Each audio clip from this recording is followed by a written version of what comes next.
वशते ग्रमद विचारों अचूक बेरका पेश माँ होती गप्पा दी बर गए थे सूफीज़म वो तशद्दुद बाबता मर्जिया गमा वती चागिरदा विचारंत तुम्हारा गिंदगा कैद की सियासत नाम सरा एक तशद्दुद दिमा पैदा के कराची टारगेट किलेंगे आमाचे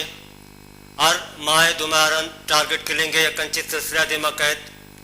कि मालूक पर तशद्दुद आमाज कनक बीत अवे वड़ा अगम बलूचिस्तान विचारंत बलूचिस्तान तहा एक जंगो चोप माहौले मारा गिंदगा के पैदा के मारा गिंदगा कैद कि मस्क शुदा लाश हम देवा पैदा का मर्ची भी कोयटा दमगा यक वरनाए मुमताज़ कुर्द आई लाश दिमात का इशज पेश मद सिगत के हमें वरनानी लाश चाहे कोयटा दमग भी फौजदार बीवी या कि मकरान दमग और ई वड़े सिलसिला दिमा पैदा के बिदा के तशद्दुदा माशराता चागिरदता अंचो जागा कुर्तक के मर्ची अगा अमा सूफीज़म में गप्पा बिजने या अमा रवादारी में गप्पा बिजने अमनो एमनी गप्पा बिजने हमारा गिंदगान है तो ये अंचो के अत्या दाऊदा होती गप्पानी तागोज के बाकायदा यक मुलज़्ज़म तरीका तरह यक मुलज़्ज़म प्लानिंग था अमा इंता पसंद कुवत के अस्ता या के अमा तशद्दुद आमेज कुवत आहना मुलज़्ज़म कनक बुता वो मर्ची मैं चागिरद तहा मारा तशद्दुद गिंदगा कैद मगंदे के बुल्ले शाह सर डगार पंजाब के आवदा सूपिया करामानी यक बज़र बुनियाद बुता मर्जी औदा तशद्दुद मारा गिंदगा कैद मगंदे के शाह बिटाई सरजमीन सिंध तहा भी मारा तशद्दुद गिंदगा कहते मस्त उकलिए बलूचिस्तान अचो पेशा गोश्त के तशद्दुद आमाचे बाबा रामान है खैबर पख्तूनख्वा औदा भी हमें बड़े जावराम गुलचार का अमर सिंधु मैगुना अमरादारी कर गए अमर सिंधु का पुत्रान करें। अस्सलाम वालेकुम अमर सिंधु साहिबा। वालेकुम अस्सलाम। अमर सिंधु साहिबा, आज हम बात करें सूफीज़म और तशद्दुद के हवाले से। जिस तरह शाह बिटाई के उर्स की तकरीबात का आगाज कर दिया गया है, तो आप किस तरह से देखते हैं सूफीज़म को और आज के इन हालात को कि जिसमें तशद्दुद इंतहा पसंदी को फरोग दिया जा रहा है? देखें, सूफीज़म तो मैं समझती हूँ कि ये हमारे खास तौर पर सिर्फ इस रीजन के लिए नहीं, सिर्फ सिंध, बलूचिस्तान, खैबर पख्तूनख्वा, पंजाब इसके लिए नहीं, पर ये पूरे साउथ एशिया के लिए सूफीज़म एक इस किस्म का रवैया जिंदगी था जिसकी वजह से हम जो है मुख्तलिफ मज़ाहिब के, मुख्तलिफ कौमों के और मुख्तलिफ लिसानी फर्क रखने वाले लोगों का एक जगह पे रहना मुमकिन हुआ है। तो ये शायद इस धरती पे जो सूफी बुजुर्ग और सूफी शौरा थे उनकी वजह से मेरे ख्याल में ये मुमकिन हुआ है, क्योंकि सूफीज़म जो है उसमें सबसे बड़ी बात ये होती है जिसको मैं उस फलसफे के हवाले से फिर उसके तरीका जिंदगी के बारे में ये कह दूं कि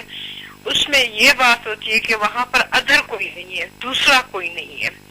और जब दूसरा कोई नहीं है तो उसका मतलब ये है कि कोई ऐसा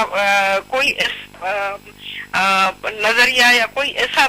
बंदा नहीं है जिसको हम दुश्मन तस्वर कर सके। तो ये मेरे ख्याल में आजकल का जो माहौल है उसमें इस कल्चर की बहुत ज्यादा जरूरत है। और आप देख रहे हैं कि जो भी एक्सट्रीमिज्म, जो इंतहा पसंदी अपनी शुरुआत जहां से करती है और वहां पर सबसे पहला उनका निशाना एक सेक्युलर सोच बनती है, सबसे पहले उनका निशाना सूफी बुजुर्गों के जो है मज़ारात बनते हैं और उनकी टीचिंग्स बनती हैं। मोहतरमा, जिस तरह आप सूफीज़म की बात कर रहे हैं, तो आज के हालात की जिस तरह से आप अक्कासी कर रही हैं, तो आप इस बात की वजाहत करें कि वो क्या वजूहात के आज सूफीज़म के पैरोकार तो मौजूद है, लेकिन सूफीज़म का फ़लसफ़ा मुनज़्ज़म तरीके से आगे नहीं बढ़ाया जा रहा, उस पर काम नहीं किया जा रहा, अमन व बर्दाश्त व अदावत के लिए जो ना एक सिलसिला जो उस पर मुनज़्ज़म तरीके से काम नहीं हो पा रहा। देखिए, पाकिस्तान के हवाले से अगर हम बात करें तो हमारी रियासती इंतजामी जो सोच है वो उस सूफी जो फिक्र है उस फिक्र से जो है मुनासबत नहीं रखती। हम ये देखते हैं कि एक मखसूस तरीका और मखसूस तर्ज फिक्र है जिसने गुज़िश्ता कई दहाइयों से हमारे जो है रियासती इदारों में جو ہے اس کی پینیٹریشن ہوئی ہے، اور اس پینیٹریشن کی وجہ سے یہ ہوا ہے کہ جو یہ پلورلزم کا کلچر تھا، جب جو ہے ہم جس کو کہہ سکتے ہیں کہ جب کثیر اللسانی اور کثیر المذاہب کا جو تصور ختم کیا مطلب جانے لگا ان ریاستی اداروں کی پالیسیز کی وجہ سے، خاص طور پر میں اس میں ذکر کروں گی جنرل ضیاء کے دور کے بعد جو ہے ہم نے یہ دیکھا ہے کہ وہ جو اس دھرتی کا جو اصل روح اور اصل فکر اور اصل طرز زندگی تھی، اس کے بجائے یہاں پر ایک خاص اور مذہبی اس فکر کو جو ہے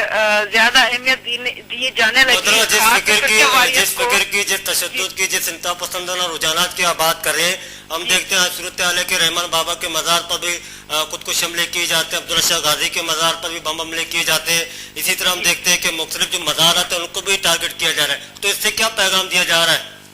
دیکھیں وہی تو ہے، کیونکہ صوفیوں میں اگر آپ سندھ کے حوالے سے بات کریں تو آپ کو صوفیوں کی دو قسم ملتی ہے۔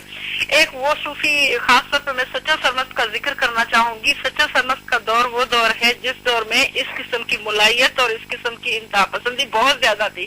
اور آپ کو سچا سرمست کا جو پورا فکر ملے گا وہ یہ فکر ہوگا کہ اس نے اس ملائیت کی مذمت کی ہے، اس کو چیلنج کیا ہے، اس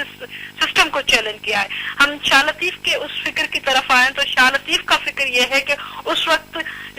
مطلب یہ کہ انتظامی حوالے سے ہم یہ دیکھتے ہیں کہ اس قسم کے رجحانات نہیں پائے جاتے، لیکن جو لوگوں کا رہن سہن ہے تو اس میں جو ہے یہ کثرت پیدا کرنے کے لیے اور اس میں جو ہے یہ یونٹی پیدا کرنے کے لیے، اتحاد پیدا کرنے کے لیے اس قسم کی ٹیچنگز رہی ہیں۔ تو ہم دیکھتے ہیں کہ صوفی شعراء کی دو طرح سے رہی ہیں، ایک جب بھی وہ ایک سسٹم میں ایک اس ملائیت اور انتہا پسندی کا جب رجحان بڑھا ہے تو اس کو بھی چیلنج کرنے والا صوفی ہوتا ہے، اور چونکہ صوفی اس کو چیلنج کرتا ہے اس لیے آپ دیکھتے ہیں کہ یہاں پر بھی جو انتہا پسندی جب بھی آتی ہے سب سے پہلا نشانہ ان کا جو ہے یہ صوفی بزرگ بنتے ہیں۔ محترمہ یہاں پہ ایک سوال یہ پیدا ہوتا ہے کہ کیا کیا جائے؟ یہ انتہا پسند رجحانات جو روز بروز مضبوط ہوتے جا رہے ہیں، یہ فلسفہ مضبوط ہوتا جا رہا ہے، کیا کیا جانا چاہیے؟ دیکھیں ہم یہ سمجھتے ہیں کہ یہ جو جس کو ہم انتہا پسندی کہتے ہیں یا جس کو ہم یہ کہتے ہیں کہ یہ عدم برداشت جو ہے، یہ رجحانات دراصل ہمارے ان ریاستی پالیسیز کی وجہ سے بنتے ہیں، اور چونکہ ہماری ریاستوں نے بہت پہلا جو ہے ہمارے لوکل کلچرز کو، ہمارے مقامی جو تہذیب کی اور مقامی کلچر تھا اس کو بہت زیادہ حد تک نظر انداز کیا ہے، جس کا میں ذکر اس طرح سے کروں گی کہ انہوں نے ہماری جو صوبائی جو زبانیں تھی، مقامی زبانیں تھی، ان کو بہت پیچھے چھوڑا ہے، کیونکہ یہ صوفی شعراء کا فکر جو آتا ہے ان زبانوں کے ذریعے آتا ہے۔ پھر ہم یہ دیکھتے ہیں کہ ہمارا جو نصابی یہ جو تعلیمی سلسلہ تھا اس میں بھی ان زبانوں کو جو ہے پیچھے دھکیلا گیا۔ اب چونکہ وہ اب ماسس کی زبان اگر نہیں رہے گی تو ان کا فکر بھی اس طرح سے جو ہے آگے بڑھ نہیں سکا۔ ہونا یہ چاہیے تھا کہ ہماری ریاست کو خاص طور پر اس قسم کی پالیسیز بنانی چاہیے تھی جہاں پہ ان کا فکر خاص طور پر صوفیزم اور سیکولر سوچ کا جو ہے فکر جو اس دھرتی کی پیداوار ہے، اور جو بہت جو ہے جس کو ہم یہ کہہ سکتے ہیں کہ ہمارا نیٹو جو ہے اس کو پھلنے پھولنے کا، اس کو